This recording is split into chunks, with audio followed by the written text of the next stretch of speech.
All right, welcome everyone. We're Semblance of Sanity. I'm Caleb. I'm Jacob. And we're here for RWBY Volume 8, Chapter 1. Okay, so Volume 7 was the first part of the Atlas arc. And we're getting the second chapter of that, the second stage. But in some ways, it might be the final stage. Because everything's gone to shit.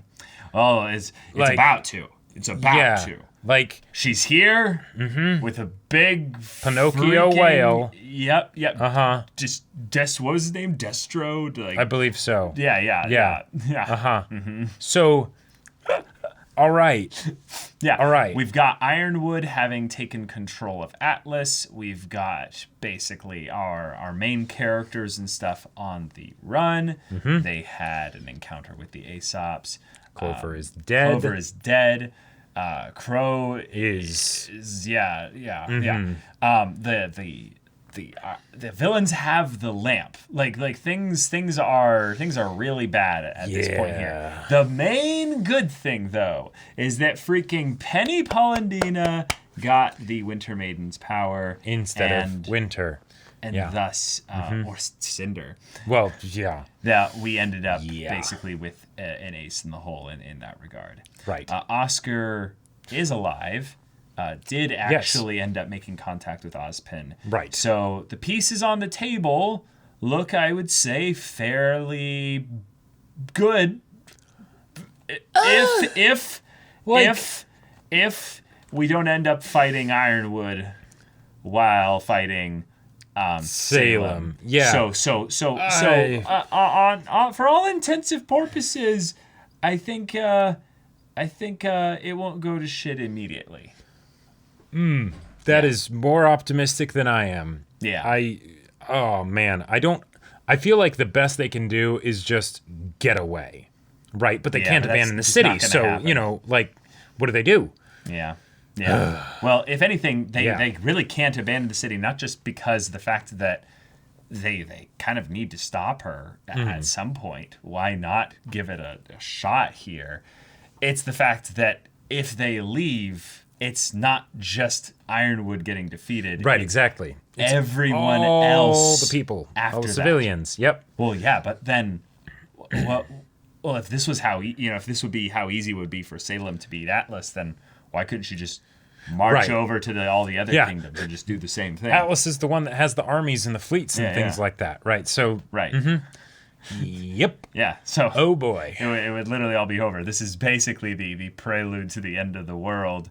And what I mean immediately, I mean like today is not going to go completely to shit. It's going to be like within a week, everything will have gone to shit. Which will be so much better. Imagine pacing-wise having a volume that only covers 5 days or something like that. Oh, I know. Yeah, like 10 days. Yep. I could absolutely see that happening. I would not be surprised if this whole volume was one super long, with stages maybe, but one super long like battle war sequence basically. Yeah, with just a lot of maneuvering from the different perspectives and such. Yep. But guys, we've waited a while for this. It's been a year, and now we're here. So if you want to be watching these with us on a week-to-week basis, you can check that out on, of course, our YouTube channel. You watch these week to week as they come out. But we are respecting Rooster Teeth's rules for reaction channels, which means that we can only post these up once they've had their week's early access finished on their site. Right. If you are a paying customer, though, if you're a Rooster Teeth First member, you do get access to the episode a week in advance. So then what we will do on our Patreon is put the reaction footage with no episode and a timer so you can sync up your reactions. This is exactly like what we did in Volume 7. Right. So if that was something that you liked, go check that out. Link in the description below. And you can watch these as they come out and get into the discussion with us. Concurrently with us. Yep. And then, of course, if you are a patron, you get access to our Discord where you can chat with us and stuff and have a lot of fun there. All that good stuff. All that good stuff. Volume 8, guys. Here we go. Let's just jump right into it.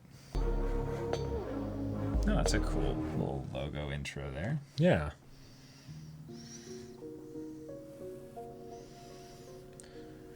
That's right. We get a whole new soundtrack and everything. What's this? It's like a stage. Like the spotlight. Yeah. It's a new character. Supply?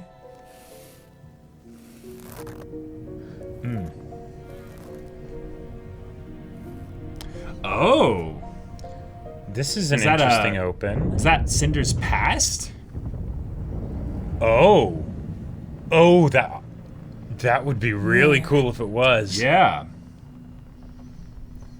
Neo's like, yeah, sure, let's go there. That feels great. This is a great idea. Neo the Grim are like, we sense one of our own aboard. We don't attack. Right. Because, jeez, oh my god, like. So our heroes will have to board this eventually to try and stop it, right? Like that's the only way it'll work. I just love that there's ports for landing. I know. On it. I know. Oh, that's interesting. God. That's really interesting. What? The environment on the whale is pockmarked, kind of almost like, wow, what a throne. Almost like, I don't know, like, I'll save it for the discussion. This might be the time where you, well, queen. maybe too late now, Neo, but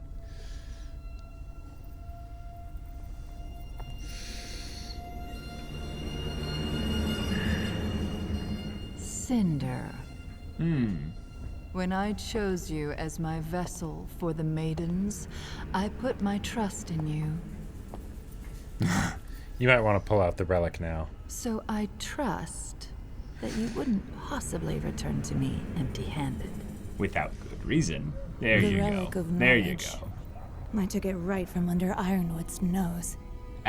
Neo's like, hold on now. Bitch, I did it. Speaks less to your intellect and more Oh. to his.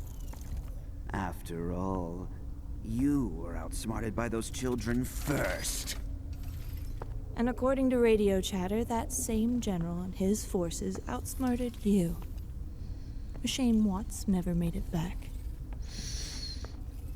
I'm afraid the doctor was a necessary sacrifice. I do hope this little one doesn't become another. Who is she? Neapolitan has some very useful abilities and has proven to be a valuable asset. You certainly do enjoy collecting assets. Yeah. How do you feel about that, Neo? How do you feel about Right. that? Right. Huh. Who did? Oh! Cinder. New outfits? Yeah. And they finally got back? Quiet. Oh. So devoted to someone so incompetent. I like Hazel's new While the outfit good too. doctor and I were advancing the will of our goddess, dismembering the very body of this kingdom, you were merely atoning for past failures. Polandina's creation interfered with the transfer of the Winter Maiden power. But now I know she has it. And once I return to Atlas, it won't take long to finish what I started. Okay. That power will be mine. I've given no such command. This is my game now. Yeah. Ma'am, now is the time to... Oh my god. Holy crap. This game is not yours to win, Cinder. Wow. It's mine. Yeah. Uh-huh. Yeah. Oh my god. Just because you're more valuable to me than a pawn does not make you a player. That was Everything literally an is already Azula in line. motion. Straight up, All you need basically. concern yourself with is your ability to act when I tell you to. Of course. Me, Without you, I am nothing.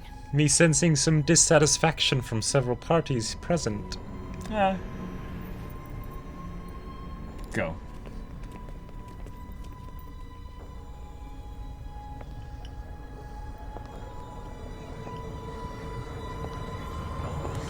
Alright.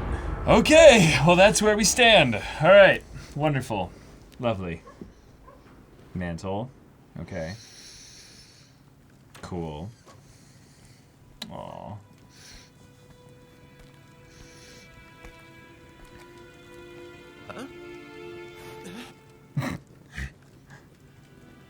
Boy, eat. Oh, he has, Yeah, he's a faunus. Yeah. Heads up. Oh.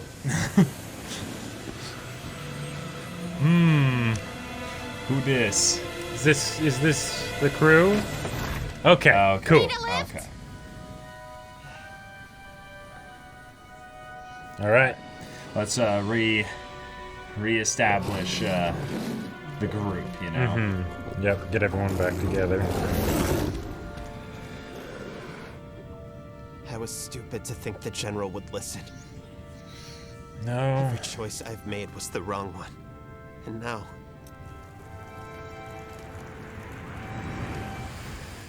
We all did what we thought was best.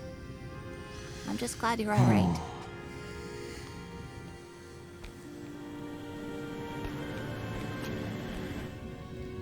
Yeah, I see you. Maria Calavera, one of the best additions to the RWBY cast. Oh, definitely. Oh. I know. Shot, Sector 3 is going to need the most help. I'm sending backup your way right now. Fiona, do you copy? We need transport from Sector 3 to the crater. Copy. With the once heroes, now fugitives on the run. Betty and Mantle left to wonder the future. Cool. Okay. Aww. Last time was a, full tackle. Right. We heard you went off after Ironwood on your own. How did you end up down in the slums? Oh, about that. Long story. Yeah. I get the feeling there's been a few of those tonight. Yep. You're not going to tell them. You and I aren't done talking yet. Where's Crow?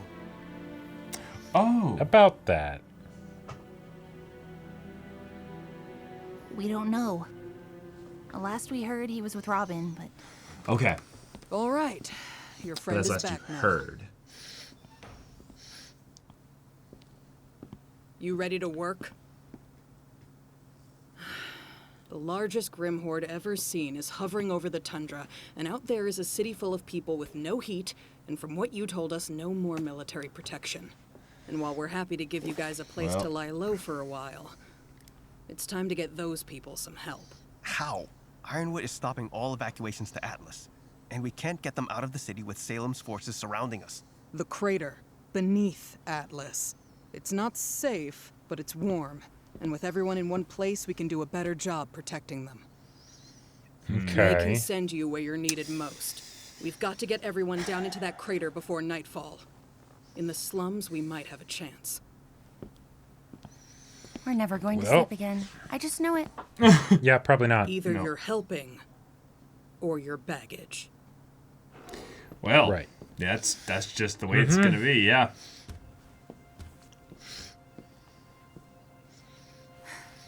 We need to get out there and do what we can for Mantle. Okay. We need to do what we can for everyone. What about Amity? And telling the world about Salem? We can't do this alone. We need help. Ruby's right. The Happy Huntresses are handling the evacuation better than we could. And there's a bigger picture. But Amity isn't even finished. It was still under construction. Doctor, what would you need to launch Amity now? We made decent progress on construction and fuel collection. All potentially manageable, but Amity was designed so that it couldn't launch itself without first being granted clearance from General Ironwood's terminal. Gotcha. There is no way Ironwood will cooperate with us. But he doesn't have to. We just need the green light from his terminal, right? You want to go back to the academy? Yeah, Oh my actually, God. There is more than one terminal. One in his office and one in the main Atlesian military compound at the base of the city. Okay. To get into the compound somehow, then get inside the operations room, and then, oh boy, I might need to think about this some more. And just to clarify, this is the easy option? What you're saying is it can't be done. It's pointless. And even if you got the message out, there's no guarantee help would come. It's not pointless. Atlas is only Salem's current target. There she's you not go. hiding anymore, and once she's done here, she'll move on to the rest of Remnant. We need to warn them. Yeah. Ruby, when we came here, we said we'd follow your lead, but things haven't exactly worked out. Gotcha. Yeah. That is true. There are people here who need us right now. That's Are we something splitting we the can party actually here? do. But this isn't about just Atlas. The party is big Ruby's enough. Right. Yeah. It's about all of Remnant. They need to know in Vacuo, in Mistral, in Vale, what's coming, so they can prepare. Okay. Then let's go for both. Get Amity up and running and evacuate Mantle. But that's how Salem got this far, by dividing us. We have Well, to stick together. It's true. What Salem wants is to turn us against each other. Yeah, she Just already like got this. that with Ironwood. John has Yeah. a point. We can work separately and still be united. Or let me take the relic to Salem. And maybe she will call off her attack on the kingdom. No. That is not a good idea at all. Anything else, Atlas falls onto Mantle. Yep. Nobody's turning you over to anybody. Yep. I think that's the one Because thing she'd we destroy can agree on. this place anyways when she Okay. wins, so it's Then I guess we're going to Atlas. you don't want to give her a Can you help piece us get towards to that. that terminal? I suppose someone needs to help you bypass security. I'll go. Penny, we can't risk. I'll go. Oh, nice. Okay. I mean, All yeah, right, we're getting our parties together. They Do what you gotta definitely do. will need a lot of help with I'm that. going out there to see what I could do. Gang. Go by the pharmacy. I was developing some new tools for you all before this happened. Oh. Okay. You're gonna need them. All right. Nora? I'm going with Ruby. But what about Mantle? Oh, I'm saving Mantle. Because I actually believe we can do this. Hey, we're still united. I hope Okay. so. Okay. I can get Pietro out to Amity to prepare her, but that doesn't answer how we're getting all of you up to Atlas. I might actually have an idea for Oh.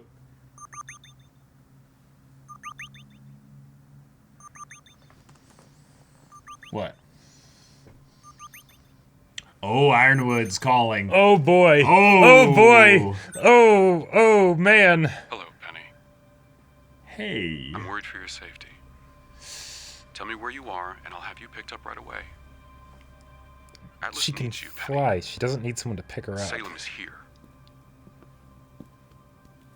She's not going anywhere until you change your mind about Mantle.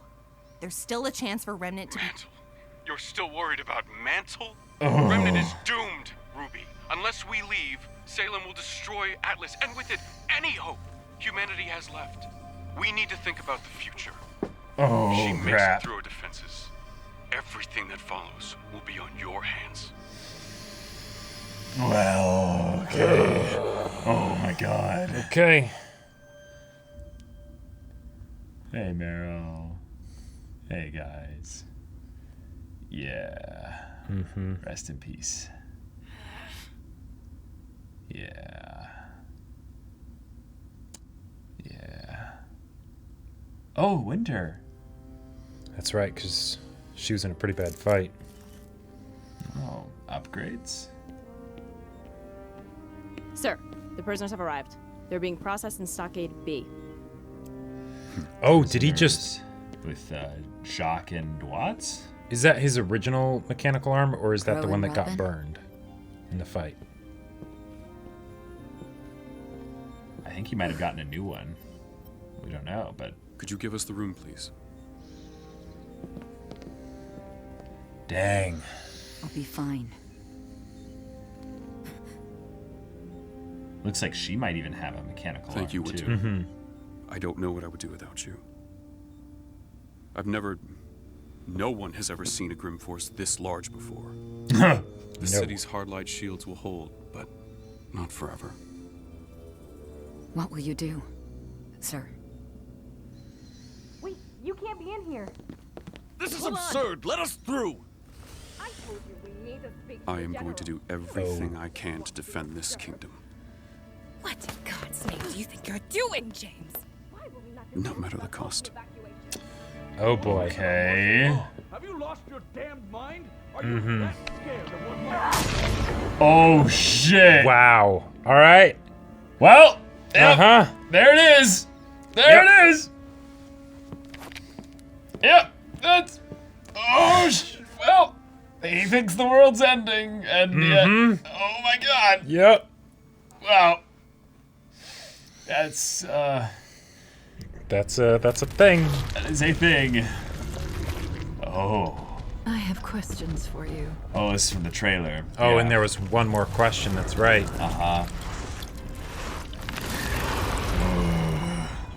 But first, I need the one who can show me how. Bring him to me. Oh, right, because she doesn't know how to use it. Ooh. Okay. Grim. All right. Okay, dude. Okay.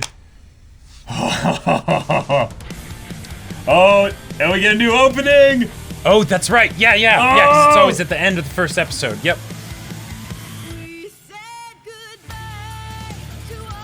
Oh, what are these visuals? Look at that. That is cool. Call back to the trailers and stuff. Oh, yeah. Nice. Okay, And now it's an okay. actual 4-leaf clover. Jeez. Oh, Oscar gets captured? Maybe? And Salem had like wings on her?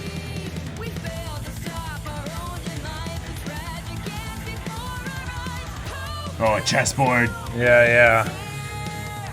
Oh, the queen gets isolated. Right. Oh.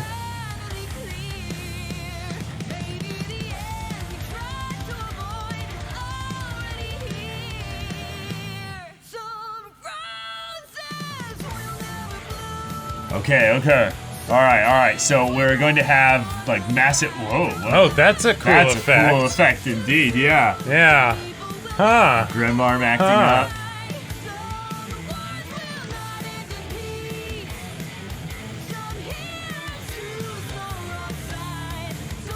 The ground they're on is shoddy. The staff of creation. Happy never after again. What? Oh, okay. What is that? All right. Oh my God. Okay. All right. Okay. Well, we're in some dire straits then. Okay. That's okay. I will talk about the layout for that. But there were some thoughts that I had while looking at the textures and the environment that were really interesting. Okay, cool. All right, well, nice we're calm establishing episode. Yeah, this was kind of just the setup yet. of like, okay, what are all the plot things that are on the table here for this next season or volume? Because, you know, it's going to get crazy. And we want to know what those things are before the madness hits. Yeah.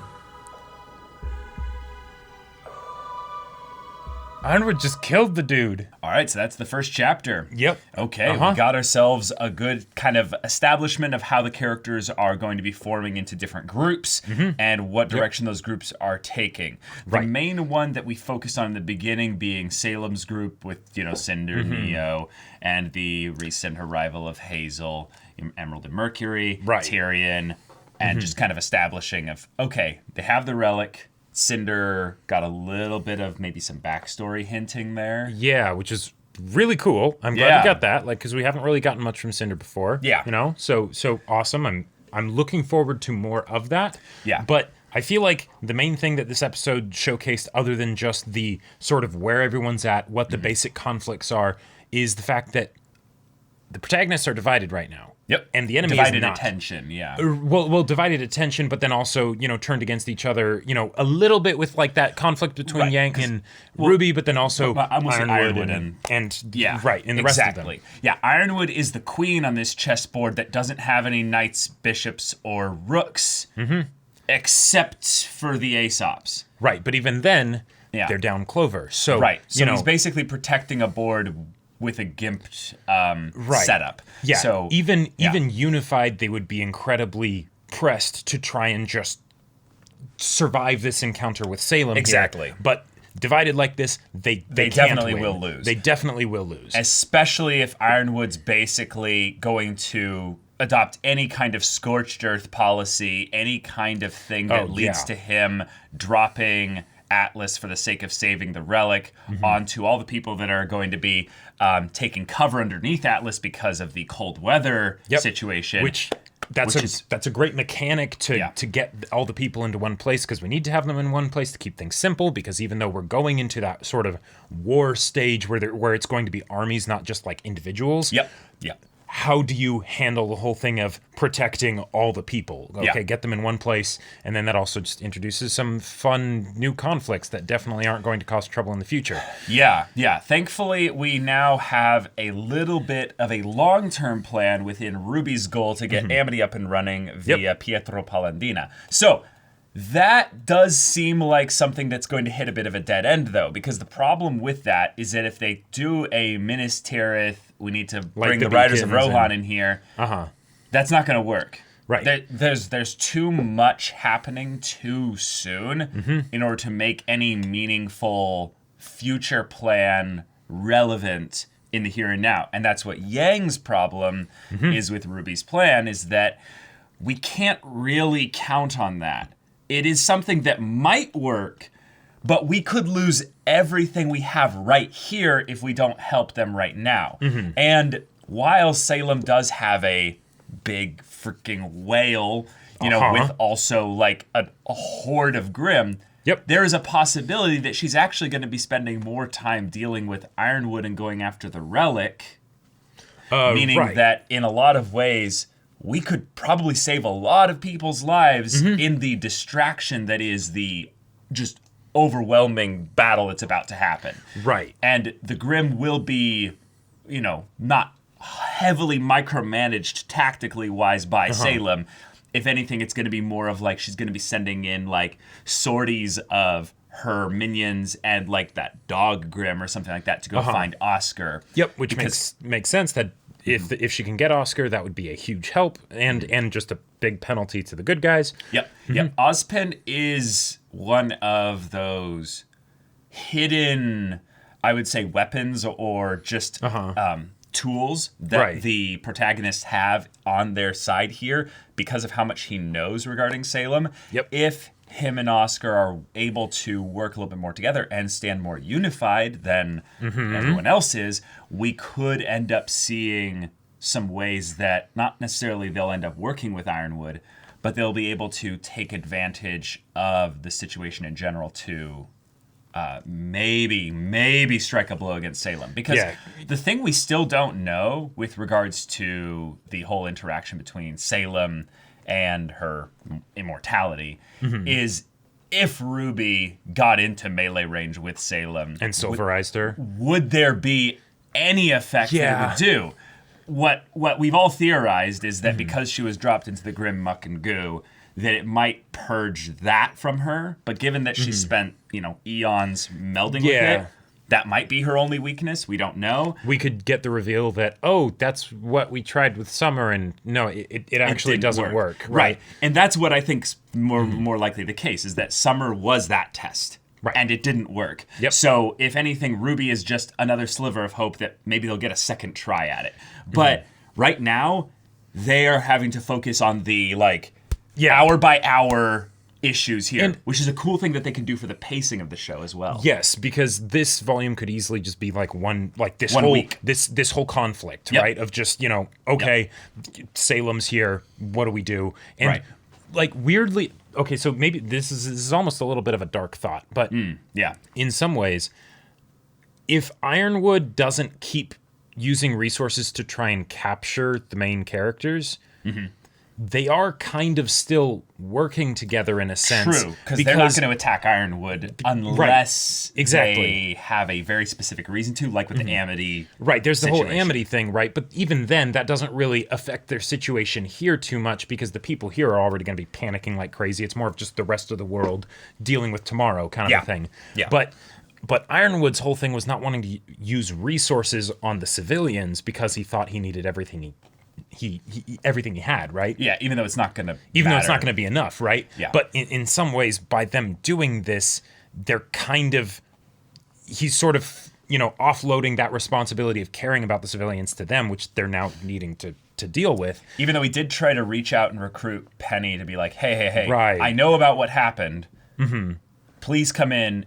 We need you more than they do. Right. Which is just, like, it's a whole other thing because of, on one hand, like, she feels a duty to Atlas and her people as well. But the thing is that the people are already divided. You have the people in Atlas and then you have the people in Mantle. So it's a lose-lose situation for Penny either way because people are going to die. Right. She can't save everyone. And I feel like that's what this volume is going to be for the purpose of bringing about the darker themes. In Volume 3, there was this idea of there are forces that have conspired on both the good guy's side and the bad guy's side, and the consequences of those will be felt by everyone, not just by the people that made those choices, whether they were good choices, smart choices, bad choices, what have you. Yang brought up with RWBY of, hey, we need to measure the consequences of our actions and our choices here because we cannot save everyone. And that's a very, as an audience member, I find it exciting because that leads to situations where you might be able to save maybe 1,000 people, but you have to give up a friend. Right. That's the kind of thing that Ironwood has equated this to where he is, he has no problems killing the politician, which is just terrifying because that means he's made this kind of decision to the point where it was reflex. He didn't have to think about it. He'd made that decision a while ago. Yeah. Which means that if any of our friends stood in his way, he would kill them. That was Oscar. That was Oscar in the previous volume. Yeah, like Oscar's aura protected him, but he was shooting to kill. Like he didn't know that, Ozpin would wake up and, make him fly away and not die. No, he was totally fine killing the kid Oscar too. Exactly. And that's, I feel like that's sort of a parallel that's being made between like Salem and Cinder and Ironwood because, if Salem is sort of like the king on that chessboard and then Ozpin is the king on the other side, right? Right. Salem or Cinder and Ironwood, I feel like, are the queens, right? Because Ironwood has the fleets and everything. There's a lot of power there. Cinder has all her power, but the idea of the assets, right? Yeah. And that when it comes right down to it, Aesop's your assets. Yeah, Winter, your pawns, you're an asset. You may be a rook. You may be a very useful, powerful asset that he wants to protect, but it's not because he cares about you. It's about he cares about what you can do. Yeah. And granted, in his position, he kind of needs to do that. Yeah.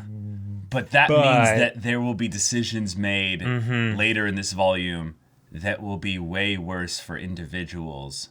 Yeah. And that's the kind of thing of where if they can figure out the writers and stuff like that, if they can figure out a way to make the decisions compelling where when these characters make them, they're not sacrificing some elements of their character in order to make the decision, but they're actually doing it because of that's what they have to do within themselves. Right, because of the pressure put on them in order to make these decisions. That is basically why Yang, in this case, made a bit of the harder call and stepping up to RWBY. Sure. Because of maybe a little bit of the aspect of them being siblings, so they feel a little bit more comfortable talking about these kinds of things. But you saw the way everyone else in the room reacted to Yang saying this of like, whoa, we didn't want to say that, but thank you for saying that. And to be fair, like when I heard that, it felt almost like it was like Yang was sort of making RWBY out to be a scapegoat a little bit because RWBY made some decisions and not all of them went well, but she also made some really good decisions. And, it's more that their situation has just been just screwed. And there were some decisions, or maybe one in particular that you made, Yang, that kind of unintentionally led to some other consequences within the situation with Ironwood. So no one's above making mistakes here. Exactly. And no one's perfect. Right. And that's what I'm really hoping is gotten into in this volume, because with the previous volume, my big concern going into it was, would they be able to sell Dictator Ironwood, right? Yeah. So that it really felt like it was coming from a genuine place within himself and he didn't just turn into some cackling villain all of a sudden, it right? felt like a continuation of his Volume 2 characterization. Exactly, right. And so, in this one, they've set this up this conflict with Yang and RWBY. I love it, right? Given the stress of this situation, this is definitely something where we can get more of that sort of coming of age, the young must die kind of a thing because there's no place for it in this apocalypse that's in front of us. Yeah. And then hopefully maybe with Ironwood too, the only way that they can win, and hopefully Ironwood realizes this before it's too late. Yeah. He may be a queen, he may be the most powerful piece on the board, but if he's by himself, if he lets himself get isolated like we saw in the OP, he can still get cornered, he can still get taken out because it's a single point of failure, right? Any chess piece can take any other chess piece. I would very much like to see something actually rather, I would say, simple happen. I think that they gave us an extra 3 death flags for Ironwood this episode. And I'm kind of sad about it because one of the things that makes Ironwood compelling is that he's the first hero to fall that I bought. Yeah. Raven and Leo. Yeah. Yeah, I didn't care about Leo. I really didn't buy that whole thing as much. Right. But Raven showed the potential of it.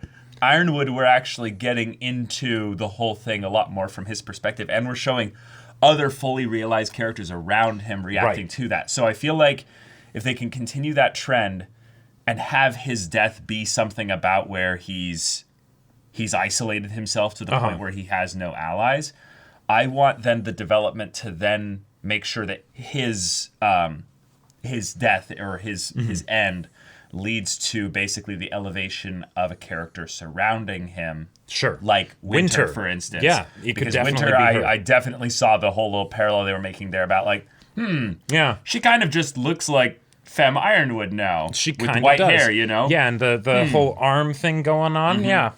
I wonder if some of the creators of this show are fans of Fullmetal Alchemist Brotherhood and have been like, soon we will have our no Iron Wall of Briggs. Yeah, definitely not. And the thing is that in Ironwood's case, right, he can't keep this up, right? Because right, he said it was just basically the hard light shields, basically the only thing that's going to probably delay this. Yep. And I think what's your play once that drops? What do you do?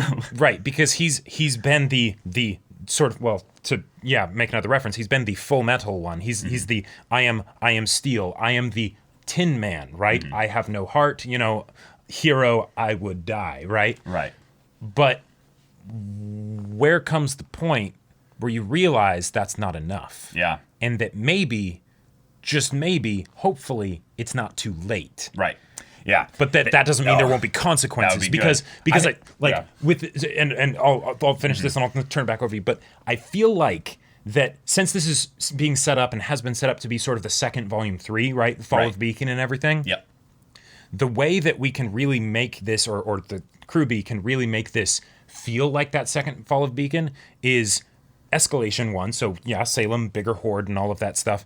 But also with the large amounts of consequences. Because, even though the heroes got away, not all of them did. Pyrrha died, right? And Ironwood, even if Ironwood gets out of this, I almost want him to get out of this. I don't want him to be able to die. Yes, you would die. But what if everyone else does but you? Yeah, that would be even better.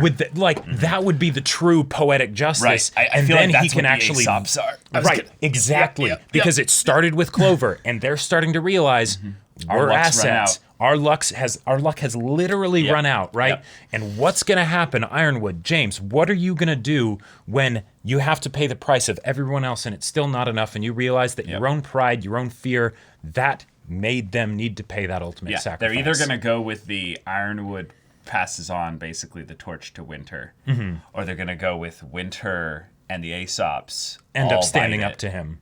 Oh, well, sure, that they all too. bite it, basically. Because Winter, we remember that that little trailer with her and Weiss, and there was a very potential death flag thing set up there with regards to the point when Weiss ended up getting the cinder spear through the shoulder and stuff. Now that was probably all that was for, in the context of that then. But I mean, Winter we'll is kind of the last that Ironwood has, because like the Aesops, they're like the knights and bishops, But Clover was the other rook, I feel like, and Winter was the other, and Yeah. Like, you need the rooks with the queens, Yeah, I really feel like, though, the strength of these groups and stuff comes in the fact that they're in groups. So I would consider actually the Aesops as a whole just one piece.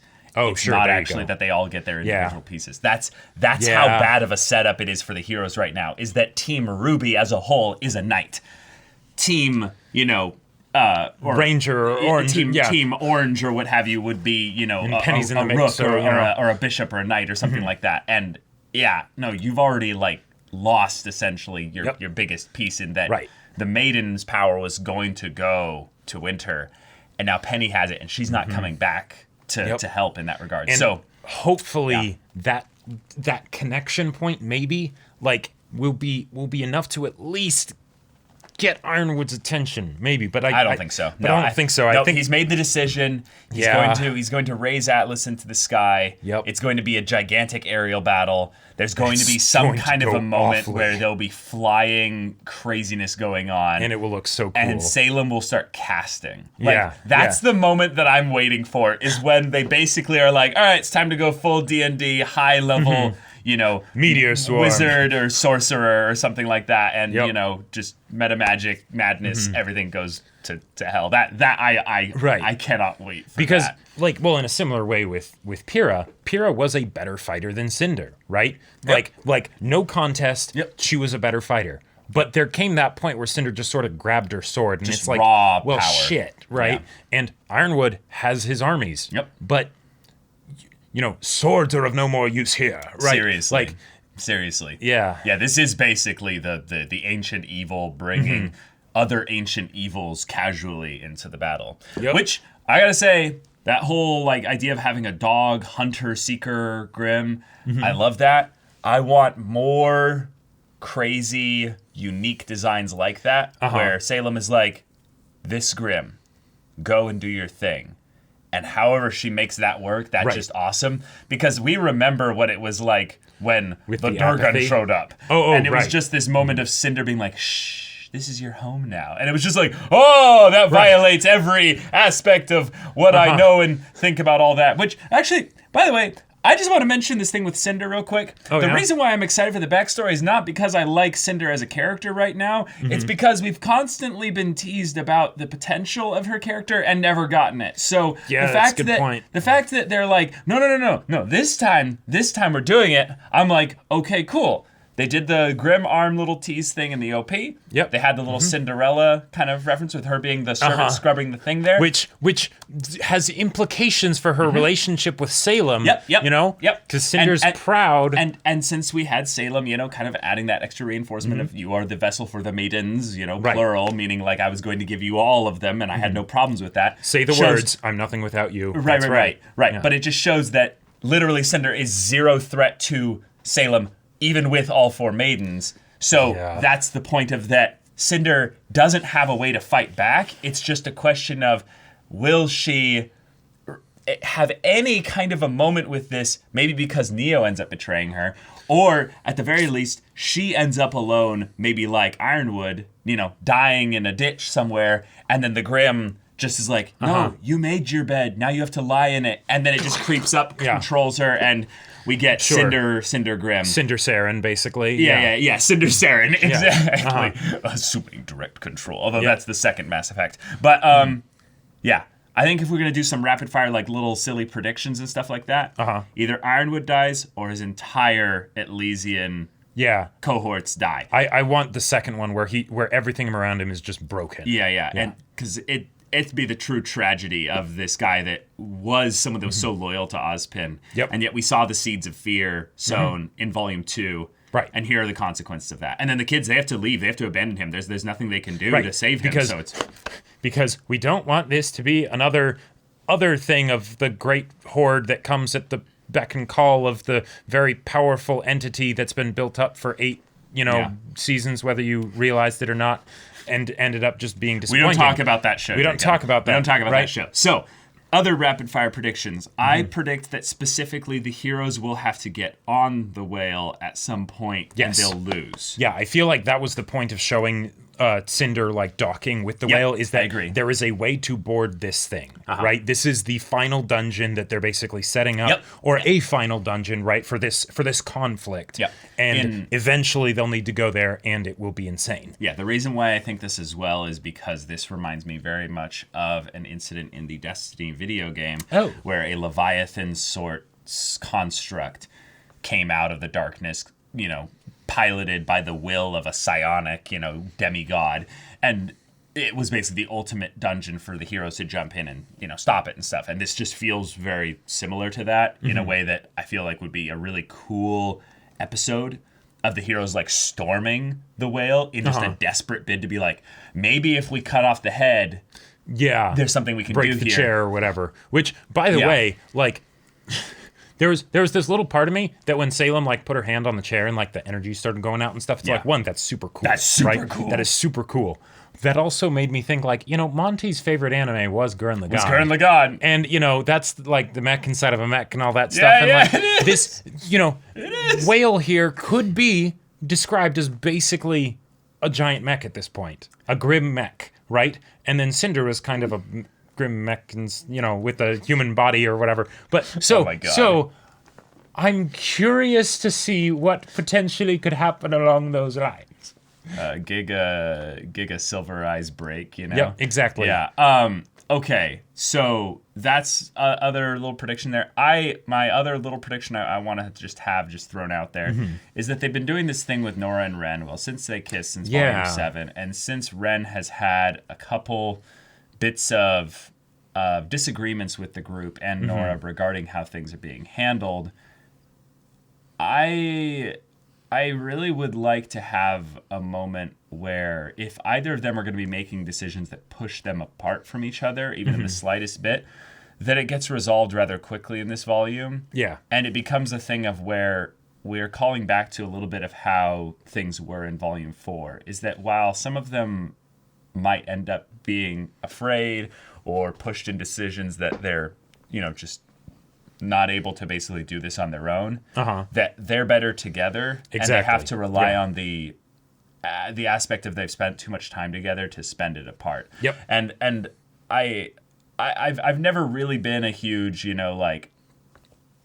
I kind of do have some ships that I have shipped in RWBY in general. Like I really much enjoyed Pyrrha and Jean, because I think the Volume 2 stuff in the Pyrrha-centric episode was some of my favorite things in RWBY in general. But I would very much like to have some wholesomeness come out of this volume, and the primary way I see that happening here is that both of them realize where this path alone would have led them to, and they can provide a little bit of a picture for the group of how we need to hold on to each other. Exactly. Regardless of the fact that we might end up having a way to approach things that is completely different and we don't agree with, because it's also the antithesis to the whole Salem motif of divide, which is the name of the episode. So that means if we're doing the whole, they start off apart, then they come back together formula, then cool, have that go down to the individual levels as well. Yes. With the,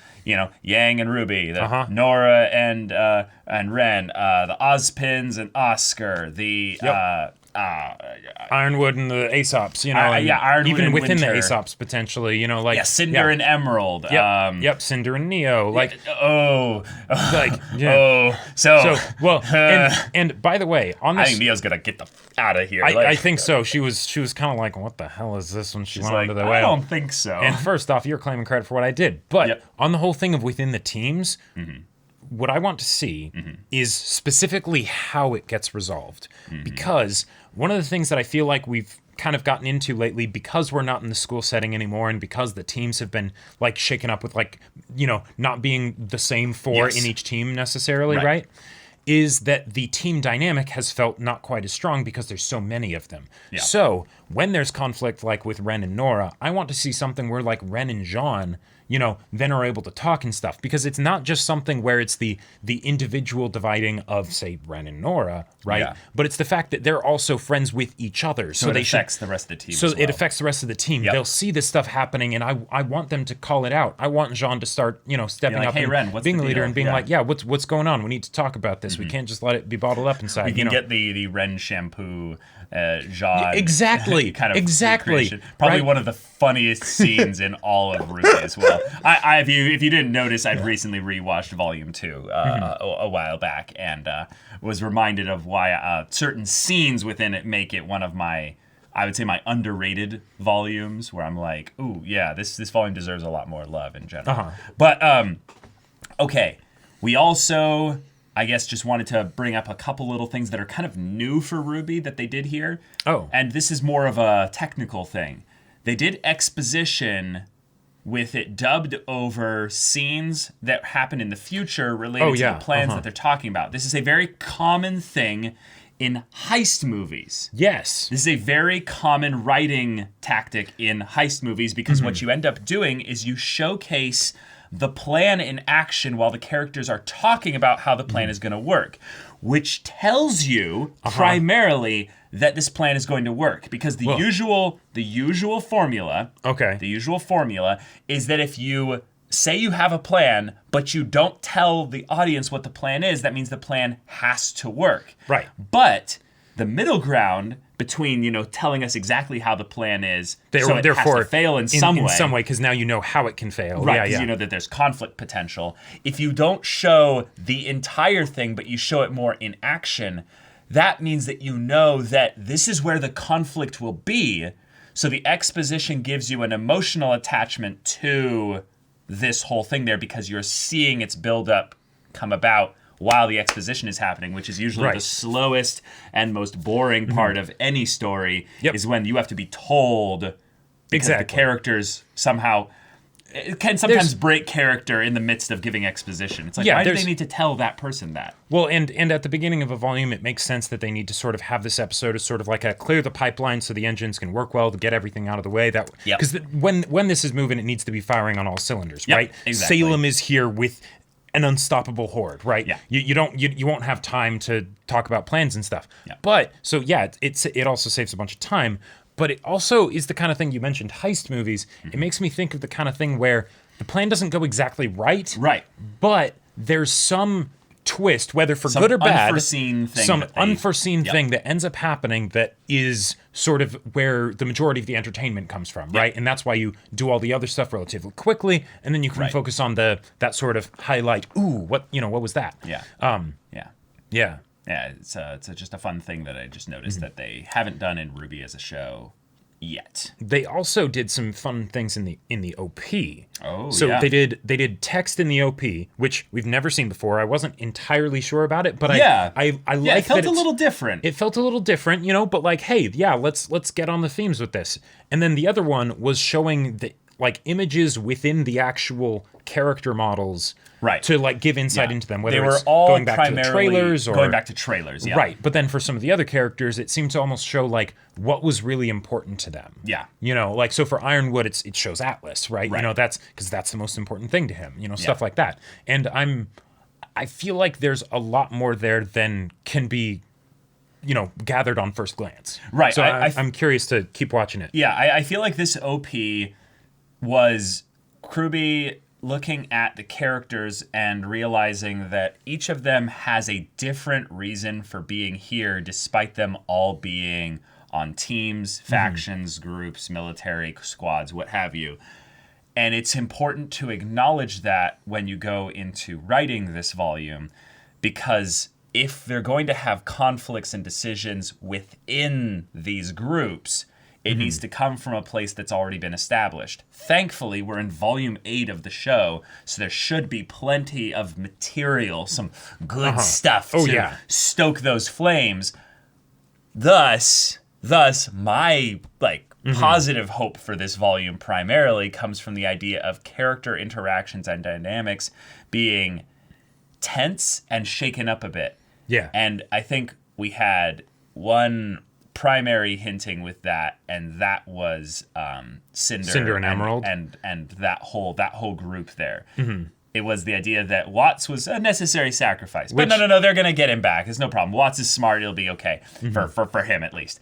Maybe not Jacques, but Cinder just gave the stiff hand to Emerald, and I gotta say it. This is one of those things of where, Cinder, I don't know what you want in life, but you better figure that out, because I really do feel like this is the volume. Yep. Where if Ironwood doesn't end up alone or dead, Cinder will. You are going to end up alone and alive as a Grimm. That is your fate right now. Because that person right there is literally the only person on this earth that cares about you. Yep. Literally the only person. You're lucky that Neo doesn't want to kill you. I think Neo for just Roman's death. realizes she can't really kill her unless Cinder is in a like a situation where it's like, brother, help me, and Neo's just like, and how would she get into a position like that? F the queen, and then sorry guys, but memes aside, we've got ourselves our first chapter of RWBY Volume 8, and the only reason we have a lull this episode is because Salem has the relic and is going to ask a question. Once she has Oscar. I'm glad she doesn't know how to yet, because the idea of Salem being able to ask a question, like, as ancient as she is, what would she even need to ask a question about? Like, I feel like that would just be something to guarantee getting the scepter. Or the staff or rod or whatever it's called. The staff, Yeah. But it doesn't have to be. It doesn't have to be. She's just smart enough to realize, I know what's keeping Atlas up. I'm not stupid. I'm not a sheep like the rest of the populace who believed gravity does. Yeah. Good one. Yeah. Like, oh boy. There are jokes I want to make right now. Oh my God. Great episode. It did a lot to basically say this volume is going to be ridiculous. So stay tuned. Yeah. So y'all, thank you so much for watching this episode's reaction and discussion. If you want to see the next episode's reaction and discussion, it's in a timer format. Right. So check that out. Patreon, link in the description below. Any level support there gets you access to our Discord, so you can chat with us and the community there about this show, about other shows, anime in general, stuff like that. And you can also check out our Twitch channel. Right. We stream from Monday through Friday at 3 p.m. Pacific time. Mondays podcast, Tuesdays One Piece dramatic manga readings, Wednesdays and Fridays you do gaming. Yeah, I'm playing Hades right now. Indeed. And then Thursday I'm playing Persona 4 Golden. Yeah, so if any of that interests you, we'll see you there. But until then, we're Semblance of Sanity. I'm Caleb. I'm Jacob. And we'll see you all next time.